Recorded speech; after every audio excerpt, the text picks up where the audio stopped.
Votre fidélité à la télévision nationale congolaise nous rassure. Mesdames, Mesdemoiselles et Messieurs, bonjour. Bienvenue à Afrique Environnement Plus. Aujourd'hui, nous allons parler d'un autre environnement ou une autre forme de l'environnement. C'est l'environnement des affaires. Avec moi sur ce plateau, mademoiselle Chancelia Kizok. Elle est entrepreneuse, promotrice d'une plateforme appelée Jeune Boulis Congo. Et elle a une marque d'habits qui s'appelle Kanissa Collection. Bonjour mademoiselle Chancelia. Bonjour madame. Et bienvenue à notre émission. Merci pour l'invitation.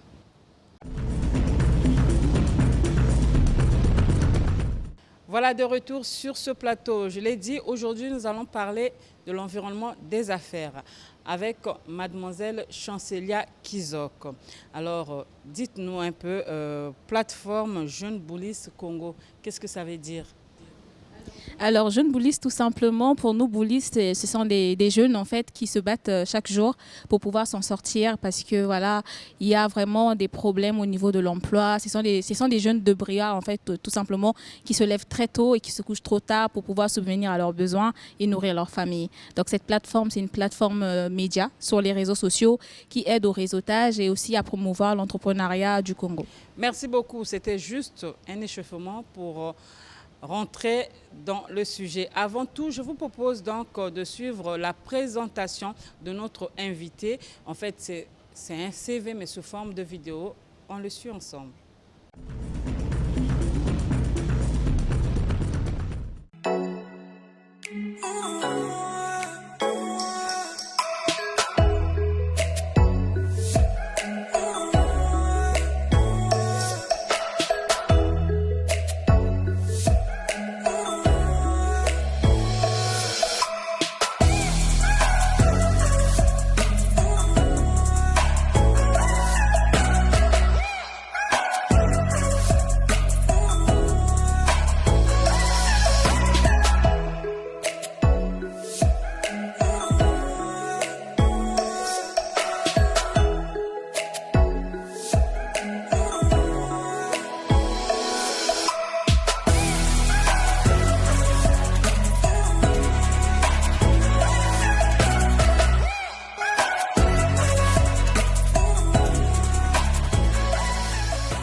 Voilà, nous venons de suivre une petite vidéo de vous.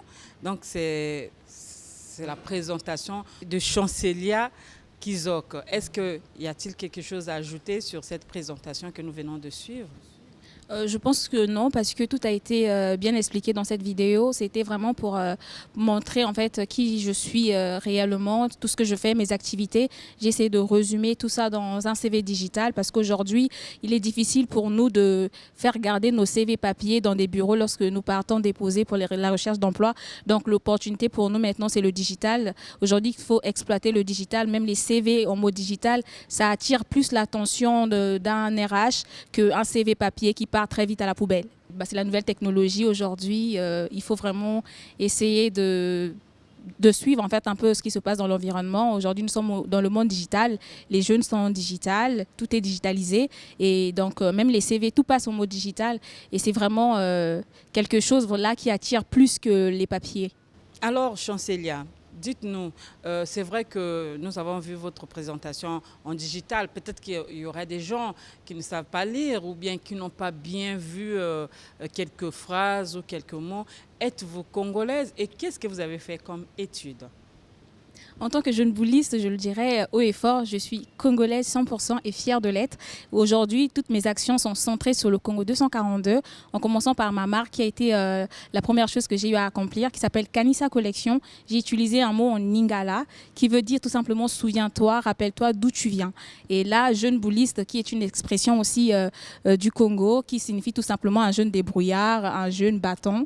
Et pour répondre à la question sur mes études, j'ai une licence en management juridique et fiscal que j'ai obtenue au Sénégal en 2015. Après cela, j'ai découvert que j'avais une passion pour les médias et la communication. Donc, je me suis inscrite en M1 à Paris, où j'ai fait communication globale, communication des entreprises, Master 1. J'étais dans une école de commerce, donc pas à l'université, dans une école privée où on était spécialisé dans la communication des entreprises. Et en Master 2, je me suis lancée dans la communication digitale et stratégique.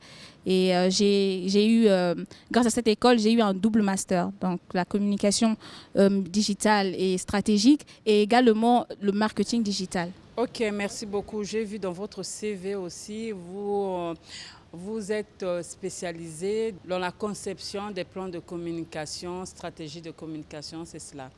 Donc, s'il y a des gens qui nous suivent, qui souhaiteraient élaborer un plan de communication, une stratégie de communication, mademoiselle Chancelia est encore en ce moment ici à Brazzaville. Donc, vous pourriez bien la contacter. Nous allons passer ces contacts tout à l'heure ou au cours de cette émission, vous aurez ces contacts. Alors, rentrons dans le vif de notre sujet. Vous êtes rentré ici à Brazzaville pour organiser une activité dénommée After Work des entrepreneurs. Qu'est-ce que cela veut dire? En fait, un after work, c'est tout simplement un événement qui relie networking et cocktail. Donc, c'est un moment d'échange entre entrepreneurs, porteurs de projets, investisseurs. J'ai voulu, par cet événement-là, de réunir en fait tout le monde pour pouvoir leur donner l'opportunité de pouvoir collaborer, échanger. Et pourquoi pas ce jour-là, j'espère que les gens ont trouvé leurs futurs collaborateurs, leurs futurs chefs d'entreprise, leurs futurs partenaires de travail. C'était pour nous une idée de pouvoir réunir tout le monde et dire qu'ensemble, nous pouvons faire quelque chose de grand. Et ça ne sert à rien aujourd'hui d'être dans son coin. Le but pour nous aujourd'hui, c'est de rappeler à la jeunesse qu'on ne joue plus personnellement. Aujourd'hui, nous sommes obligés de se réunir, de créer une communauté. Voilà pourquoi la plateforme Jeunes Bouddhistes existe. C'est une communauté de jeunes qui s'entraident, qui se coachent, qui accompagnent les autres. Si vous avez déjà commencé il y a 2-3 ans, vous avez la possibilité d'accompagner celui-là qui vient de commencer, qui ne sait pas où aller. Donc, c'est vraiment un réseau qui est là pour pouvoir aider tout le monde. Ok. Et quel était le statut de tes invités? Alors, dans mes intervenants, j'ai eu le directeur central de la Cofina Bank. J'ai eu Madame Makani, qui est promotrice de Glacis, une glacerie qui est dans la promotion des produits locaux. J'ai eu également Maranatha Photo, qui est photographe, la première femme photographe du Congo. Et aussi, j'ai eu une jeune femme de 22 ans qui a 2 entreprises à elle-même. C'était pour nous aussi une occasion de montrer que... Elle est congolaise aussi. Elle est congolaise, exactement. Donc, nous, c'était par rapport pour prouver aussi aux gens qu'à 22 ans, on peut avoir 2, 5, 6 entreprises. La sagesse, ce n'est pas l'âge, en fait. C'est ce que vraiment, toi, tu veux ressortir, c'est les capacités, les compétences que tu as. Et aussi, nous avons eu M. Christian Bouka, qui est entrepreneur, qui est PDG du groupe Palacio et qu'on a vu aujourd'hui devenir acteur pendant cette pandémie de Covid avec la production de ces masques. Exactement, voilà. Malgré que son entreprise a été fermée, il a su comment rebondir en fait pour ne pas rester là, ne rien faire. C'est ça. Et donc, c'était donc les invités de cette activité After Work, c'était seulement destiné aux entrepreneurs. La première idée déjà de Jeunes Bouddhistes, c'est centré sur l'entrepreneuriat. C'est vraiment ça le cœur du business aujourd'hui, c'est l'entrepreneuriat. Mais nous avons compris qu'il y avait aussi un problème de leadership au sein de cette jeunesse. Donc nous avons ouvert les portes à tout le monde. Donc il n'y avait pas que les entrepreneurs. Nous avons eu la possibilité de voir qu'il y avait pas que des commerçants, mais il y avait aussi des professeurs qui étaient là. Il y avait des jeunes étudiants qui voulaient comprendre un peu parce qu'on a eu des questions comme quoi par rapport au système éducatif, qu'est-ce que nous, l'entrepreneuriat nous apporte, qu'est-ce que Jeunes Bouddhistes peut apporter à ces jeunes-là, mais c'était ouvert à tout le monde, tout le public était présent. Alors, quel message voulez-vous passer? Puisque vous êtes rentré au pays, ça veut dire qu'il y a quand même une signification, sinon vous devez organiser cette cérémonie en France, là où vous résidez.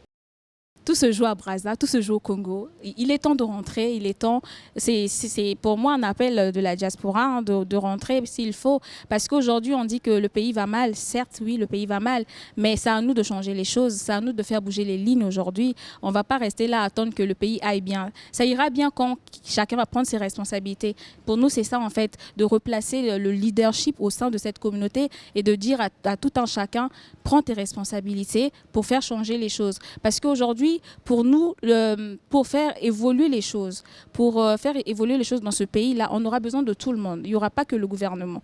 On aura besoin des médecins. Aujourd'hui, on a vu qu'ils sont en première ligne pour la Covid, mais on aura aussi besoin des entrepreneurs parce qu'il y a beaucoup de choses aujourd'hui qui se passent et on ne peut pas rester comme ça. Il est temps de rentrer au pays, il est temps de pouvoir se débrouiller. Tous les jeunes boulistes, si vous pouvez rentrer, rentrez. Alors nous allons souffler un peu, le temps pour nous de proposer à nos téléspectateurs le reportage de Nelson Nzaou sur l'activité que vous avez organisée ici même dans cette salle, votre activité dénommée After Work. On y va donc en image pour suivre le reportage de Nelson Nzaou.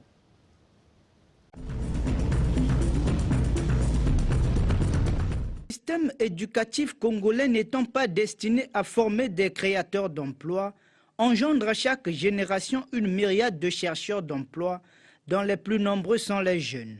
Refusant cette étiquette, de nombreux jeunes ont eu l'audace d'entreprendre.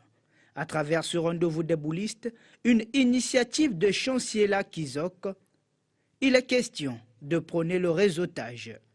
Nous voulons en fait, par cet événement-là, réunir tous les acteurs pour pouvoir échanger et leur donner l'opportunité de pouvoir collaborer ensemble, de pouvoir avoir aussi des témoignages de ceux qui sont déjà sur le terrain, leur montrer que en fait, l'entrepreneuriat, c'est possible pour tout le monde en fait. L'entrepreneuriat est une opportunité pour nous aujourd'hui de pouvoir se recréer, de pouvoir aussi faire en sorte à ce que nous puissions trouver des solutions pour l'économie. Comme d'autres jeunes, Mariam fait partie des boulistes qui ont décidé de prendre leur destin en main. Je me suis dit que je ne pouvais pas quitter cette terre sans faire ce qui moi aussi me passionnait. Et c'est ce qui m'a poussée à m'engager dans l'entrepreneuriat, de faire ma passion. Cette soirée entrepreneuriale qui s'est déroulée sous le thème « L'entrepreneuriat, le nouveau visage de la jeunesse congolaise » encourage les jeunes à sortir de leur zone de confort pour construire une vie qui leur correspond.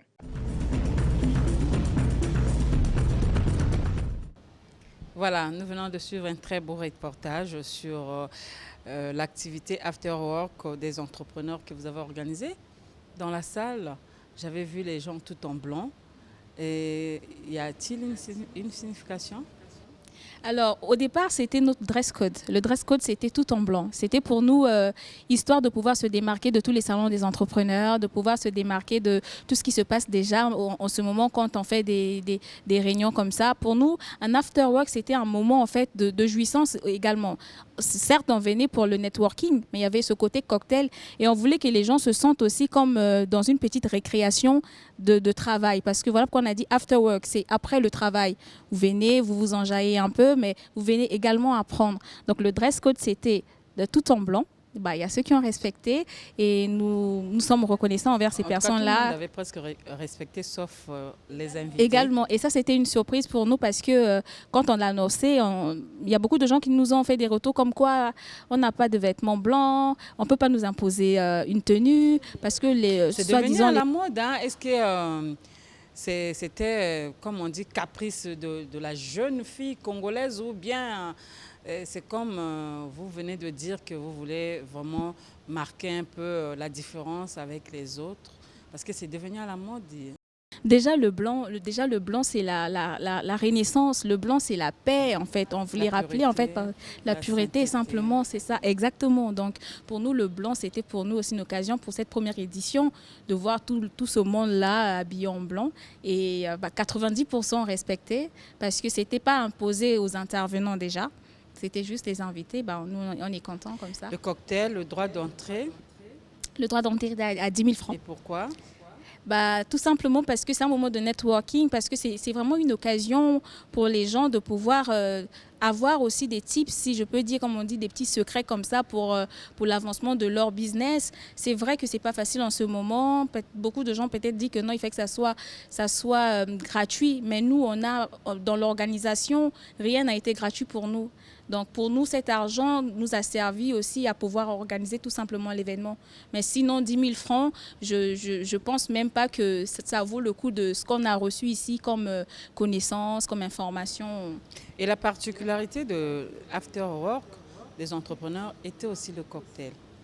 Exactement, voilà, c'était pour nous une occasion de dire, avec 10 000 francs, vous venez apprendre, mais vous repartez aussi et avec, voilà, vous avez mangé, vous avez bu, vous avez, une jouissance, voilà, quoi, un moment exactement, de jouissance, c'était exactement. d'apprentissage et de jouissance.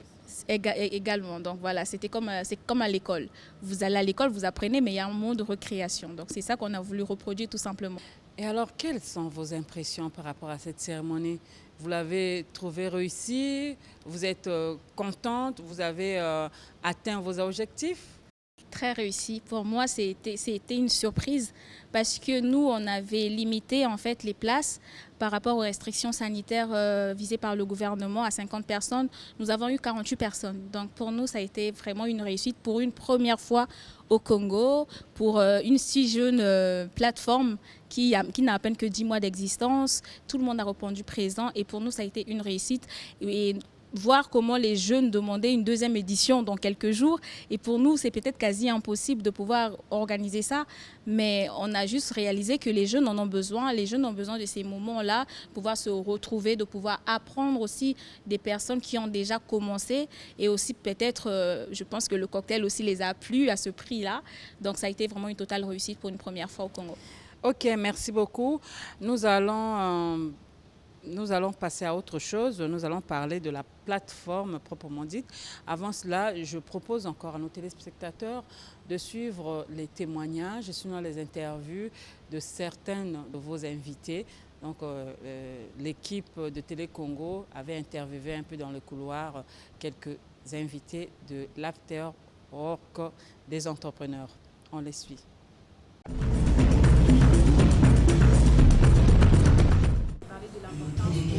Faire un travail sur soi avant de se lancer dans l'entrepreneuriat. Car c'est important en tant qu'entrepreneur d'être sûr de soi, de savoir ce pourquoi on entre dans le domaine. Et donc, l'un des aspects dont j'ai parlé, c'est tout simplement identifier les peurs. Qu'est-ce qui vous fait peur avant de vous lancer? Il y a beaucoup de gens qui me contactent et qui me disent oui, j'ai une idée de business, mais j'ai peur. Identifier vos peurs et il faut les vaincre. Il faut tout simplement se jeter à l'eau. C'est une super initiative de la part de GCA, tout simplement pour mettre en avant les talents que nous avons ici. C'est très important parce que grâce à cette plateforme, nous avons découvert des talents que nous ignorons. Donc c'est une excellente initiative.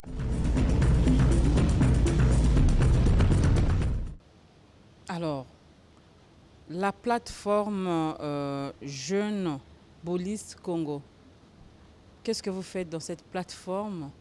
Est-ce qu'elle est seulement digitale ou bien c'est physique? Comment adhérer? Quelles sont les personnes qui peuvent adhérer à cette plateforme? Alors, la plateforme Jeune Bolis Congo est une plateforme média créée sur les réseaux, voilà, sur Instagram, tout simplement. C'était pour nous un moyen d'accompagnement des jeunes. Parce que pour moi, je peux dire que cette plateforme a été pour moi un guide que j'aurais dû avoir quand je me suis lancée dans l'entrepreneuriat. Parce que j'avais besoin d'avoir ce genre de plateforme pour pouvoir m'accompagner moi, de pouvoir avoir des informations de comment ça se passe, l'entrepreneuriat dans mon pays, qu'est-ce qui se fait déjà, quelles sont les entreprises qui ont réussi, quelles sont les faillites. En fait, pour moi, c'est un guide que j'aurais dû avoir.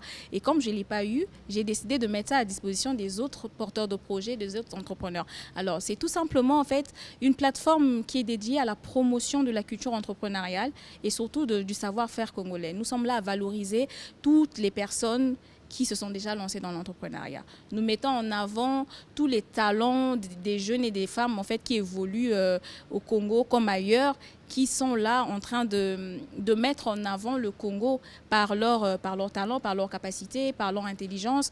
Donc nous, sous cette plateforme, on a reçu 33 personnes. Dans les 33 personnes, on a eu des entrepreneurs, on a eu des managers, des chefs d'entreprise, on a eu des associations, on a eu également des sportifs. On a eu des sportifs, on a eu pas mal de monde. C'était vraiment une diversité. Vous en avez ou bien ça n'existe plus? Non, quand je dis on a interviewé en fait, si je peux dire ça comme ça. Voilà, ce sont des interviews. Voilà, on a interviewé plus de 33 personnes dans la diversité, dans la culture. On a eu comment on appelle, les réalisateurs, les producteurs, tout ça pour en fait leur donner la visibilité qu'ils n'avaient pas au départ et aussi de faire la promotion de leur travail. C'est comme un média en ligne. Exactement, c'est un média, une plateforme média en ligne. Exactement. Donc, parce que quand on parle plateforme, moi je vois du genre Moziki, comme on dit chez nous ici, donc un groupement des gens qui traitent d'un sujet quelconque. Mais chez toi ou chez vous, c'est juste le média. C'est un média de promotion. Juste les gens. On fait les interviews, on fait de la pub aussi pour certaines personnes. On fait du coaching personnel aussi pour les porteurs de projets qui viennent vers nous également. Et comme vous avez demandé pour l'adhésion, en fait, il suffit juste de nous suivre sur les réseaux sociaux, de suivre nos activités. Si vous avez un problème, vous avez un projet, de nous écrire. Et nous, notre but à nous, c'est de créer un réseautage. Nous voulons que s'il y a un jeune qui veut se lancer, par exemple, dans le streetwear, dans la création des vêtements, sur notre plateforme, la personne va trouver là des jeunes qui se sont déjà lancés, leurs histoires, leurs témoignages de comment ça se passe. Donc nous, le but, c'est vraiment d'être là, comment on appelle, une base de données pour les futurs entrepreneurs. Ok. Donc, en ce moment, vous avez combien de personnes qui sont adhérées à cette plateforme? Alors là, si j'essaye de réunir, que ce soit sur Instagram, sur Facebook, sur LinkedIn ou sur tous les réseaux sociaux, nous sommes à plus de 5000 personnes. Et vous avez déjà. vous êtes dans combien de réseaux sociaux? Alors, nous sommes sur Instagram, nous sommes sur Facebook, nous sommes sur LinkedIn et nous sommes sur Twitter. Nous sommes sur 4 réseaux sociaux. Et c'est quoi le nom? Réseaux sociaux. Jeune Bullis Congo. Voilà. Si je vais dans Twitter, j'écris Jeune Bullis Congo. Jeune Bullis Congo, nous sommes là. Sur Facebook, Jeune Bullis Congo, nous sommes là. Et sur Instagram, Jeune Bullis Congo, c'est toujours nous. Et vous allez voir, la particularité, c'est vraiment qu'on a mis notre drapeau dans notre logo pour signifier que c'est vraiment le Congo-Brazza. Le drapeau vert, jaune, rouge. C'est ça, parce qu'il y a déjà des plateformes comme ça qui font la promotion des jeunes entrepreneurs de la RDC. Et de notre côté, il n'y en avait pas. Donc nous sommes, comment on dit, cette première plateforme-là qui fait la promotion de l'entrepreneuriat au Congo-Brazzaville. Et si on va parler en français facile, si moi, Karine Ibombo, j'ai mon entreprise, hein, comme j'ai mon petit salon de coiffure, esthétique, maquillage, massage, tout. Et si je veux par exemple, avoir vos conseils, je ferai quoi? J'adhère et puis après j'aurai des conseils des gens ou ça se passe comment? Je veux un peu savoir comment est-ce que cette plateforme évolue. Alors déjà, dans le fonctionnement de Jeune Bullis, il n'y a pas d'adhésion comme dans les mutuelles. Il suffit juste de s'abonner à notre page ou ne pas s'abonner. De toute façon, ce n'est pas une obligation. Mais de pouvoir nous contacter. Parce qu'on a même un mail où vous nous contactez. Vous exposez votre problème, ce que vous avez comme souci. Et si nous, on a des capacités de vous accompagner. Et là, il faut préciser que notre accompagnement, ce n'est pas un accompagnement financier parce qu'on n'en a pas.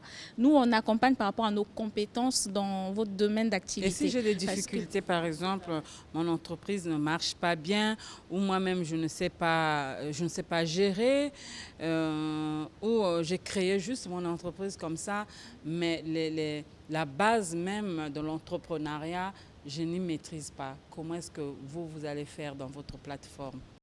Et donc, sur notre plateforme, on va vous proposer un coaching personnel. Un coaching personnalisé aussi par rapport à vos besoins et vos attentes. Donc, ça dépend de ce que vous voulez. Est-ce que vous voulez de la visibilité? Est-ce que vous voulez avoir un local sur place? Est-ce que vous voulez changer votre cible, donc votre clientèle? Est-ce que vous voulez simplement promouvoir votre activité? Donc, tout dépend du client et de son besoin. C'est là qu'on met vraiment ce coaching-là à sa disposition. Une équipe qui exactement. anime les réseaux sociaux. Ce département-là du conseil, du coaching.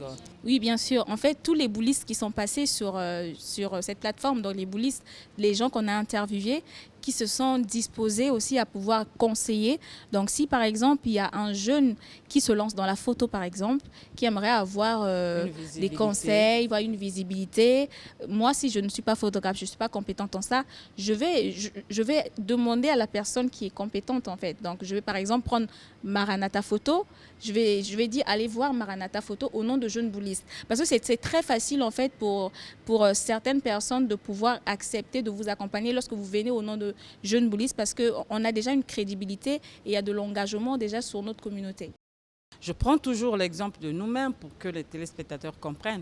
Nous avons notre magazine, notre émission, et l'émission n'est pas bien suivie. Bon, qu'est-ce que nous allons faire pour que l'émission soit visible, pour que nous ayons une bonne audience? À ce moment-là, qu'est-ce que la plateforme Jeune Boulis Congo va nous apporter, va apporter à cette émission qui tâtonne à émerger? À décoller.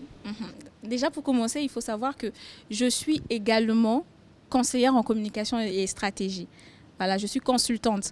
Donc, si vous me prenez en tant que consultante, donc Chancelia, c'est Chancelia. Là, on va si payer. vous prenez, là c'est payant. Voilà. Bon, la Mais plateforme alors.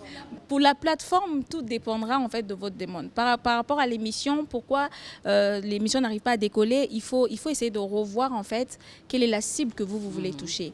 Et surtout, est-ce que ce que vous traitez comme sujet, est-ce que ça attire beaucoup, est-ce que ça attire du monde? Parce qu'aujourd'hui, vous parlez d'environnement, mais nous sommes tous d'accord que l'environnement qui attire aujourd'hui, c'est l'entrepreneuriat. Donc aujourd'hui, voilà pourquoi je suis sur ce plateau et j'espère qu'à partir de là, il y aura vraiment de l'audience aussi qui va faire décoller. Je pense que c'est juste mettre en fait en place des stratégies pour pouvoir faire décoller tout simplement un événement. Donc, je pense que ceux qui ont des problèmes de communication ou de visibilité, vous pourrez contacter Mademoiselle Chancelia, elle encore ici à Brazzaville, jusqu'à la fin de ce mois, si je ne me trompe pas. Ok. Bon, rapidement, parce que Kevin Akoli, qui est notre réalisateur, nous signale qu'on n'a plus assez du temps. Alors, parlez-nous rapidement de Kanissa Collection. Alors, Kanissa Collection, c'est ma toute première réalisation. Ça va faire 2 ans en avril que je l'ai lancé. J'ai lancé Kanissa Collection suite à une frustration lors d'un voyage. Donc, je retournais à Paris et j'avais du mal à trouver des souvenirs pour amener à mes collègues de classe. Et je suis arrivée à l'aéroport, je cherchais une boutique de souvenirs rapidement pour avoir, parce que j'avais plus le temps d'aller. Voilà, je cherchais vraiment des petits souvenirs comme ça pour amener à mes amis, parce que tout le monde me demandait ramène-nous un petit truc, ramène-nous un petit truc. Et moi, à chaque fois que je retourne toujours à Paris, je ramène de la bouffe et du pulpe orange, etc. Mais là, c'était vraiment ramener des objets comme ça que les gens pouvaient porter aussi, pouvaient décorer dans leur maison. Mais malheureusement pour nous, on n'a pas ce genre de boutique de souvenirs. Il y a des tableaux, il y a des peintres. Oui, il y a tout ça, mais il n'y en a pas dans l'aéroport. Moi, je suis quelqu'un qui fait les choses à la dernière minute. Donc, je n'ai pas eu le temps d'aller au plateau, acheter, etc. Donc, j'ai été surprise moi-même. Et quand je suis rentrée, c'est cette frustration-là, c'est par cette frustration-là que je me suis dit, bah, tiens, s'il n'y a pas ce genre de maison de souvenirs, pourquoi pas lancer en fait cela. Donc, moi, la maison de souvenirs que moi, je veux faire, commence par Kanissa Collection. Je ne peux pas tout dévoiler aussi à la télé comme ça parce que je ne sais pas qui nous regarde. Mais Kanissa Collection, c'est vraiment une marque de streetwear. Streetwear, c'est vraiment dans tout ce qui est t-shirt, voilà, casquette, voilà. Mais nous, on n'est pas encore dans tout ce qui est jean, pantalon. On est vraiment dans les suites, dans tout ce qui est oversize, pas oversize, dans les sacs, dans les tote bags. On est aussi dans les porte-clés où on a des effigies du taxi, on a les effigies de la Tournambemba et du pont du 15 août. Et on fait aussi des tableaux. Et c'est de là que tout est parti. Et c'est commerciable? Oui, tout est, oui, tout. Et ça marche bien, ça marche très bien. Ça marche très très bien parce parce que 20 € quand même pour un Français moyen, c'est quand même beaucoup aussi. Hein. C'est beaucoup. En fait, le truc avec le prix, lorsque nous mettons les prix sur des produits, c'est aussi pour valoriser d'abord la chose. Parce que quand tu mets ton prix très bas aussi pour ce genre de produit, parce que c'est déjà une marque de souvenir. Donc tout le monde aimerait avoir un t-shirt avec une expression en lingala. Notre problème à nous, c'était ça aussi. La problématique, c'était de faire aimer la diaspora, en fait, les expressions. Il y a d'autres, ça fait 10 ans qu'ils sont plus revenus au Congo. Ils ne savent pas comment les jeunes parlent aujourd'hui au Congo, comment ça se passe au Congo, qu'est-ce qui a changé au Congo. Par exemple, le pont du 15 août, il y en a beaucoup qui n'ont jamais vu ça. Mais aujourd'hui, nous, on leur propose ça sur des porte-clés. Donc, tout le monde peut l'avoir, les contacts, les clés de maison et tout ça. Et vous avez une boutique physique ou virtuelle? Tout est en ligne. Nous sommes dans le e-commerce encore et nous espérons vraiment avant la fin de cette année avoir une boutique ici au Et la Congo-Brazza. distribution, ça se fait comment si quelqu'un commande à Brazza? La distribution, nous avons une équipe. Nous avons une équipe ici à Brazza qui gère tout le stock. Tout le monde commande en ligne et on a des livraisons qui se passent automatiquement au niveau de Brazza parce que nous avons vraiment un stock au niveau de Brazza et ceux de Paris aussi ont leur stock. Ok, j'espère que nous sommes arrivés à la fin de notre entretien. Peut-être que vous voudriez évoquer quelque chose dont on n'a pas parlé. Voilà, moi, je vais juste lancer un appel aux jeunes boulistes. Donc, si vous m'écoutez, de là où vous me suivez, sachez qu'il est temps de se prendre en charge. Il est temps de pouvoir se lever, de prendre en charge l'économie du pays. C'est pas facile, certes. Il n'y a pas d'emploi et c'est vraiment difficile en ce moment avec la Covid. Mais il faut savoir que derrière cette pandémie, il y a des opportunités à saisir. Il y a beaucoup de choses à faire. N'attendez pas que ça tombe du ciel, car même si c'est Dieu qui donne, rien ne tombe du ciel. Il faut aller chercher. N'hésitez pas à aller chercher également de l'information. N'hésitez pas aussi à vous rapprocher de ceux qui sont déjà sur le terrain. Aujourd'hui, Jeunes Boulistes existe pour vous. Nous sommes là. N'hésitez pas à nous contacter. Si nous pouvons vous accompagner, nous vous accompagnerons. Si nous ne pouvons pas, nous allons vous orienter vers les gens qui sont plus compétents que ça. Merci beaucoup. Ainsi donc s'achève cette émission. C'était une émission spéciale, environnement des affaires. Merci encore et je remercie Edmond Hôtel qui nous a donné cet espace pour le tournage de cette émission. Au revoir et bonne suite de programme sur la télévision nationale congolaise. Au revoir.